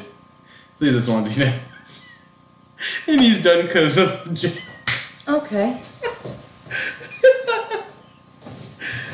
And Nikki did not hear my joke at all. Nope, I didn't. Because He said tongue in cheek, and then he said they were fighting tooth and nail. He's making dentist jokes. Oh, all right. Now Yes. I get it. All right. Yes. Ooh, I didn't get it at first, but they are funny. Yeah. Wow. They are funny. Wow. I'll give you that. Some can say that those jokes are indescribable. Nice. I don't know if I like that one. I do. I like that I'm one. not crazy about that I one. like that one. Dude, the scribe jokes will not be coming every week. I like them.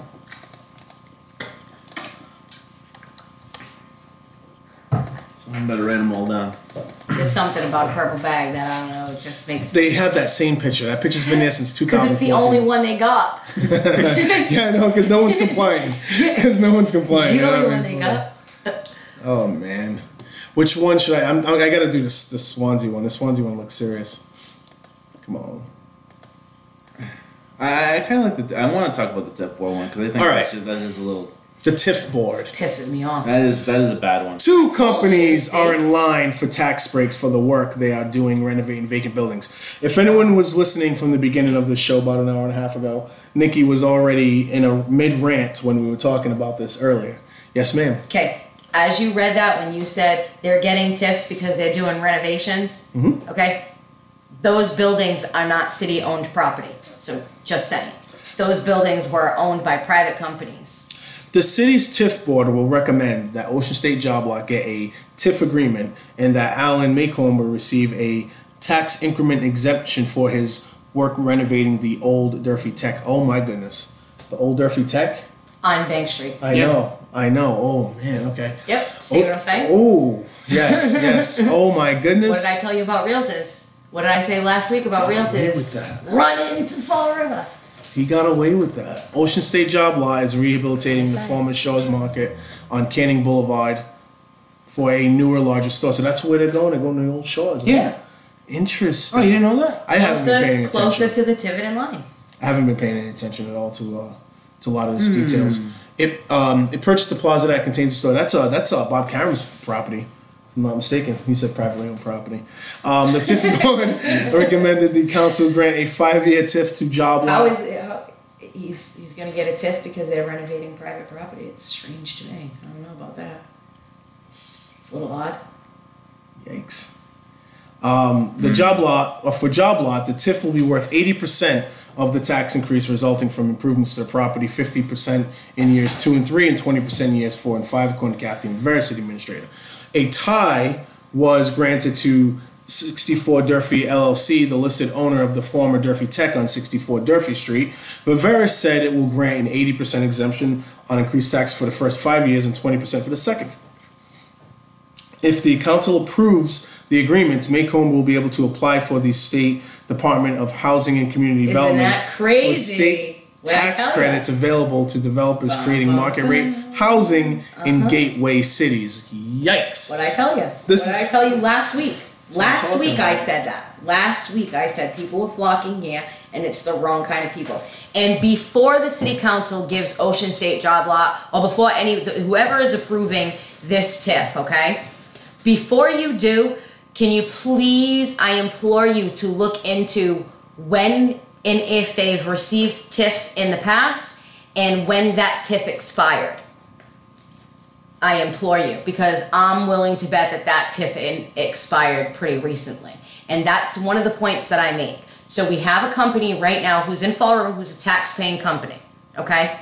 They're literally only moving from one location to another, which doesn't benefit the citizens of Fall River at all, because they're in relatively close distance. They're actually going closer to the border of the city than they are towards the center of the city.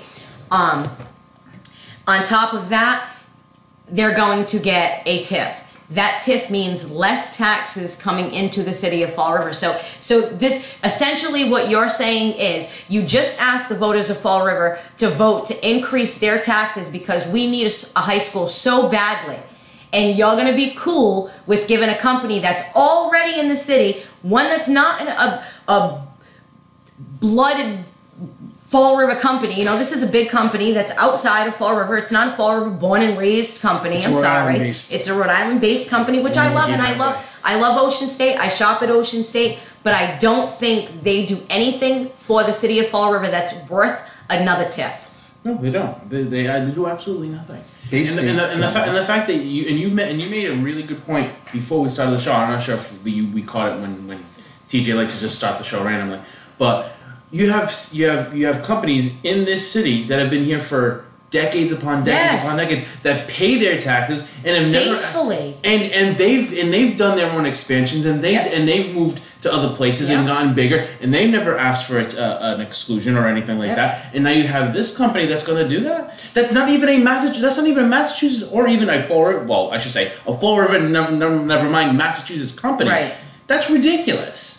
That's already, so this is where I say, when they tout, when our politicians like, you know, look how good this is going to be for Fall River, what is it actually doing for the residents and for the city itself? It's not. You're literally, if you approve the Ocean State TIF, you're literally slapping taxpayers in the face. You know, You're I think really that there slapping is. them in the I face. think there is one citizen that benefits from this. Yeah, the one who owns the damn property right now. I guess, yeah. Who sat on that empty property for quite some years and years and years and years. Let's now not forget that. And now he's getting rewarded for his hard work. Not only is he getting rewarded, but then it's like, hey, if you come over here, right? I could get, and this is the stuff that pisses me off. How do we know that he didn't go to the owners of Ocean State and say, hey, I can guarantee you could get a TIF. Yeah. I can guarantee you could get a grant to help fix up this property Absolutely. if you just move over here. Absolutely. Come on, man. That's what I mean. I sat over the summer last year when we had that conversation with you. I was not happy about the South Coast Plaza Marketplace, right. being what it is, right? I'm happy that there's businesses there, but I don't think that we should be all, yeah, it's so great for the city the way that some people are doing it. Because it's not. You're saying it's not a crown jewel. Listen, drive down there, okay? Drive down there from the center of the city. Drive down there from down the avenue, right? You get down there, there's pothole after pothole after pothole. The roads are a mess. All the way to the highway, we got this beautiful new plaza. Denny's is all lit up, right? McDonald's is gonna be all done. And the road looks like shit. You know why? Because there ain't no tax money to use to fill the damn potholes and to fix the damn roads. There's no money because you keep giving all these beautiful tax breaks. Keep giving them tax breaks. Denny's. Go ahead. That's all I can say in response. I can't. Yeah, and it sucks because I like these places. Yep. But it's just, I don't like you that much that I'm willing to. That parking lot is messed up too. The whole parking lot's messed up. But they're working on it, supposedly. They're always going to be working on it. So we'll see. No, I mean, obviously, like you go down there, right? You're like this in the car. It's a bittersweet thing, though, Nikki, because you want these things to show up, and you know that they're not going to show up if you don't give them the TIF, right? There's a difference between showing up and moving down the street. No, I'm not just talking about Ocean State Job Law. I'm talking about the marketplace in general. Yeah, well, I need to look at their benefit. I don't think, something, here's the thing. Here's how TIFs should work, right? You open a business in Fall River, you got to be here for 5 years, and then we'll give you a little bit of a tax break.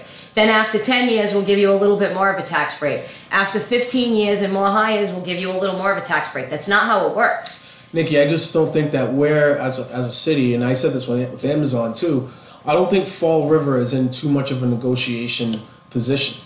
I just don't think we are. Then we should say no. But then we don't get the jobs. What jobs? You tell me what jobs that are at Amazon and who's working in those jobs. They have the jobs. I mean, I don't know everything about it, but there are people that work over there. But that's the point. If you can't prove to me that those jobs are filled with Fall River residents full-time and that those employees are staying there and have been in those jobs for a long time and they're not revolving, then we can talk. Either way. Because if they're revolving jobs, what the hell does that do for the city? I'm just saying, either way. It doesn't do shit for the city. It's the same people just rotate from retail jobs. Either way. Come on. You go to it's one an Dunkin'. opportunity for people to get jobs in Fall River. It's better than zero, Nikki. There's no argument against that. And shitting is better than being constipated. I guess, yeah. Okay, yeah. It's still not great. You know what I mean? You can't. I did not expect that to just happen. Yeah, but I mean, yeah. She's I want to see benefit to the city, though. If I was a company and I was really, really invested in the way that these companies say they're invested, I would not mind. If I knew a business was going to be here for 50 years and hire people and have good benefits and take care of their employees, I wouldn't give them a damn TIF. Give them a TIF. By all means, but that's not what happens. Fall River is, I'm still saying this, Fall River is not in a position to negotiate. We are. Why aren't we? Because they weren't. We're in a position where one of the biggest companies on the planet opened up a place, and we don't have any negotiating power. We didn't have any, and I don't think, because I think we had competition. I think there were other, because Amazon is always in this position of whoever gives us the best tax breaks and is gonna get our business, and that's exactly what happened. And as soon as the tax breaks are open, they'll pack up. I agree with you on that, but I'm just saying that we're in a bad position because of that, though. See, and that's the thing. You're okay with a Band-Aid. I'm not okay with that. Who's okay with that? I'm just saying that's what it is. It's a Band-Aid. I'm not happy about it, but that's what it is. It's a Band-Aid that gets dirty and needs to be replaced I wouldn't rather say no. I wouldn't rather say no. I think saying no just keeps us. I'd rather say no. I would say no. I've seen the cost. I don't, and unless somebody can show me a benefit, and we haven't seen any benefit yet. No financial benefit to the city. When they're still talking about keeping bags around, when they need, and I just sat here and I said, going through the budget myself, they need the damn revenue from the bags. They need it. Mm-hmm. They need it. So if I'm sitting there saying they need our stupid $10 a month for the damn bags, or however much it costs for the stupid bags, right? Mm-hmm. Then I can't say it's cool to give this big company who's only going to hire 15 people a big tax break. We're asking for our citizens to give their last $10 for trash. But we can't say, I'm sorry, we can't offer you this tax break. We have wonderful people who'll be willing to work for you. We'll promise that when we can give you the tax break, but right now we can't. They could do it, but they don't, because they see dollar signs at the end. If we get this company and we'll make some money on this back end of the deal. It doesn't really do anything for the city. Same thing, you know, the mall wanted to come in. You know what would be wonderful for the movie theater to do?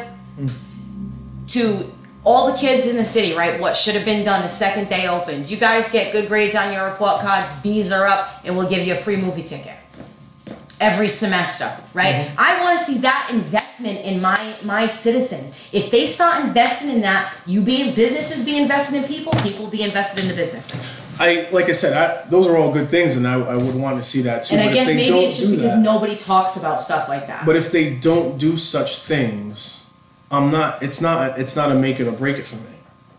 Okay. I don't think we're in a position to do that. I think we could.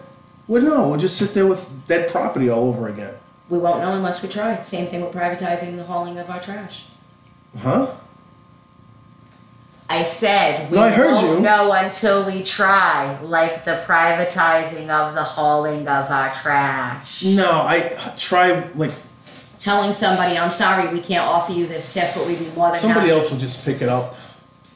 Okay, and then maybe it wouldn't be such a loss to our company, to our city. Okay, let's say Amazon didn't open up in Fall River. What's the difference between Fall River today and Fall River? We just have more. Less. There'd be less people in Fall River working. How many people are working there? We don't know that. Okay, but that. But hold on. Less opportunity too. But if there was even one person there, we would say that one person would not have the job. Okay, and how much money has Fall River lost by giving them the tax break? Well, I never disagree with you on that. So that's where I'm saying, if it outweighs, I need to. Yes, but my point is that you're saying that it would make absolutely no difference. I'm saying that even if you had one person working there, it would make the difference because they would be out of a job. Granted, everything stayed the same. They're not giving us any tax money. I get that. So that whole thing has not changed. But the fact is that, let's just even say, and I actually know for a fact, there's at least one Fall River resident working there. So let's just say 100. I'm just going to use a very... I know two. I know another one too. Okay, so, all right. We're just going to use 100 just to be absolutely minimal because I believe, or at least 100. That would mean 100 people would be on unemployment right now. How do we know that? I guarantee it. Because every one of those people did not have any job before Amazon. But they wouldn't be working there. They wouldn't be working on Amazon, but they could be maybe another company. How do you know that? I don't. There you go. But at least I know for a fact that they're working at Amazon right now. And I know for a fact that we just asked the citizens of Fall River and the taxpayers for an increase in their taxes. Meanwhile, Amazon, right, gets a tip. Gets a tip. That's the problem that I have with it. By the way, I'm not saying that we shouldn't give them a tip, but here's the thing, right? I see Amazon, let's face it, they're a multi-billion-dollar company. Would it really hurt them to say, hey, listen, we know that your city is having a hard time. We appreciate you giving us this tip. We truly appreciate what you guys have done for us. Is there something that we can do? Let's start a scholarship. There's nothing. So for me, right, I have Fall River in my blood, guys. So when I see what's happening in my city, it's upsetting. You're asking the hard-working people of the city to pay more, but you're willing to give this company a tax break. And then on top of it, this company isn't just getting a tax break from Fall River. This company is getting tax breaks from the state. This company is getting tax breaks from the federal government. This company is getting tax breaks when it comes to the end of the year because they're hiring people who get medical assistance or who get food stamps, so they get a tax break because they hire those people. We're not privy to those ins and outs. And if I'm hearing correctly, they're also getting a big break from the post office too. Right? Yeah. I don't care about that one. That one's like the least of them. The post office is freaking making money off of them. It's the only thing that's making money off of Amazon is the damn post office. Shut up, Trump. It's the one thing he's hitting them on. You know, I guess I'm just like the city. Or like Walmart. We put all of our eggs in the Walmart basket. Yeah. This in Market Basket now. The city is in desperate need for these things to be here. They tell us that we're in desperate need. Who's they? No, you can see it. The politicians. You can see it. If they stopped spending all the money they take in, maybe we wouldn't be so desperate to get all these things in here. By all means. All right then. So we can't say we need it. No, what they need to do is figure out what positions are necessary. There are people out there. And what positions are not necessary. There are people out there that need this stuff. There are, man. There's people that wanted this to happen. They're like, we need this in the city. Need what in the city? Amazon? Amazon, not just Amazon. Because they were told they needed Amazon. Not just no. Why would they be told? And not just Amazon, but also the South Coast Marketplace as well. Had people calling for Market Basket for the past 3-4 years. I know. And the Capitol Theater. True enough. And Texas Roadhouse. And a lot of things. True enough. And I am fine. Listen, I'm great with Market Basket. I'm great with Texas Roadhouse. You don't go to Market Basket though. I do not. I am great with. I support Amarillo's local business. Sorry. We own at least one city council that does not support Market Basket. Guys distracted me because I'm thinking, I can picture a bus. Okay, I'm all for these people coming in. We don't have to give them tips. I agree. I mean, and we don't have to give them tips right away, Tra. So I'll agree. See, this is where I call myself. I'm a habitual fence walker. So I hear you that you say you'd be willing to give them a tip, but can you hear me and say, okay, we don't give them the tip right away. We wait a few years before we give them anything. Well, the tip can come with what you were talking about, some other different types of incentives, like you were talking about. And that's what I mean. So how hard is it for them to sit down and do that?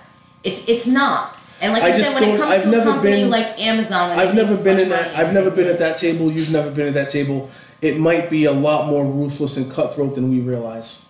I'm sure it is, but in that point, then I don't want it in my city. I just don't know. Keep it local. I don't know if we can do that. Make it here. I just don't know if we can do that, man. Why did you shake your head and make a disgusted face? You were just disgusted, Dad, just then.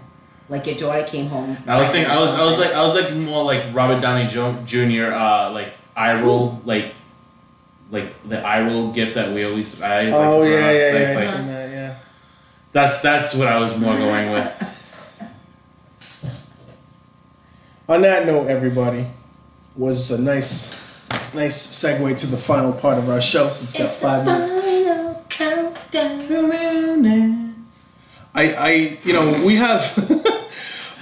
I think that we're going to be.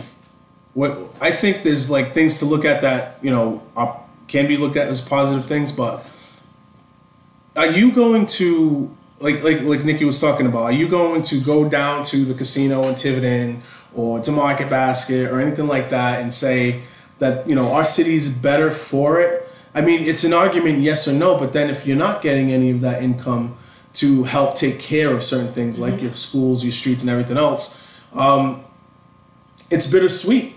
There's right. yin and a yang to that, One thing that's really, really big right now is that you mentioned the school. Everyone agreed to this 30-year bond that's going to bury a lot of property owners in taxes. The commercial taxes. The commercial taxes are going to go even higher than residential taxes. Yep. And I got to tell you,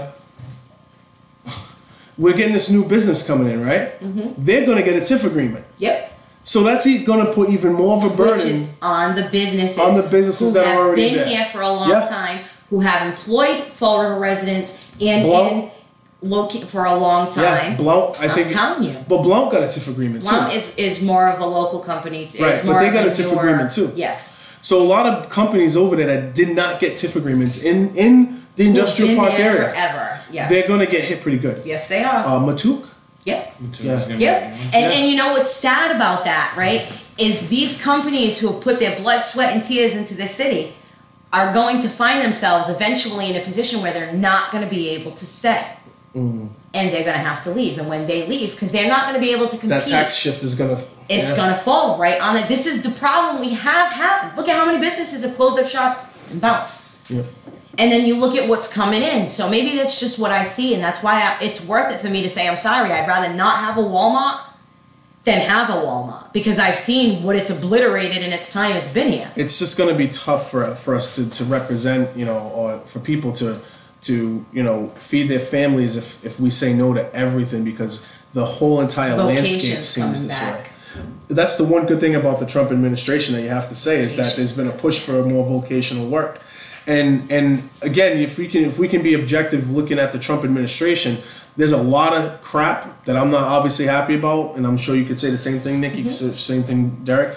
But there's some things that have been good, and a push for vocational education has actually been. We've been talking about that forever. Yeah, that's been one of the better things. But then you have to remember too, you got your conservative and you got your liberal, right?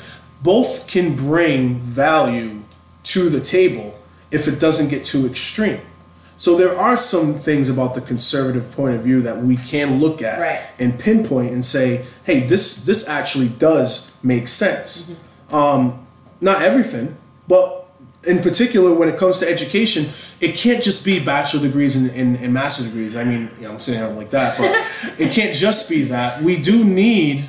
Well, now they can change the rules. No, it's good now. You can do that now. But I'm a social worker. I do work with families and kids. Whereas, like, who's building these houses? Who's providing electricity for these houses? Who's doing the gas? Who's doing the plumbing? Who's all these things? Computer software, all that kind of stuff. We need to keep an emphasis on as well.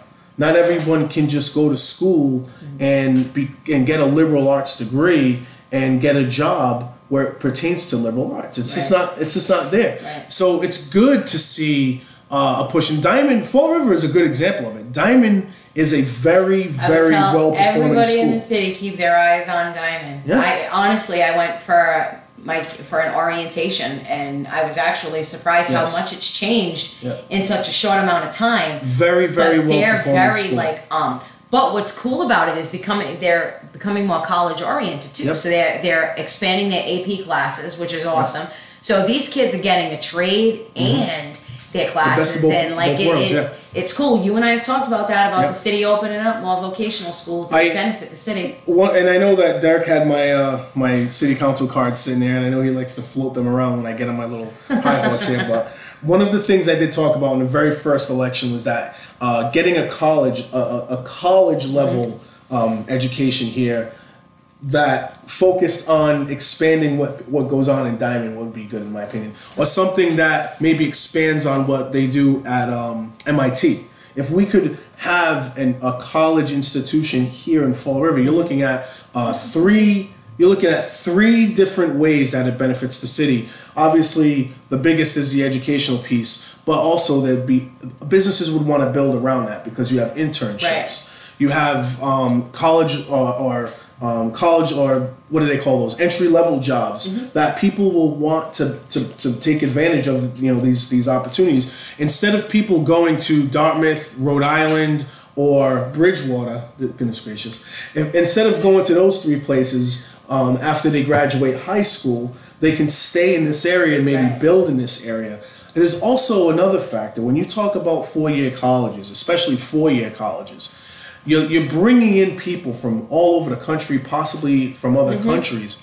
Every 4 years is a new crop of people that come to the area that want to spend in your area. You look at many college-related towns, even poor areas that have a college, element to it, that neighborhood has an economy. And you can build on that. Fall River, again, has a lot of potential. The waterfront and all that other stuff. We always mention just it all fall the time. short. But I think that is one of the pieces, not the only piece, Right. but one of the major pieces that's missing in this city is a good quality college level education program. I really think we need something like that. And I'm not to shortchange BCC, but we have to go bigger than community college. Right. We have to offer. Well, we have. Offer, Doesn't UMass have a campus here now?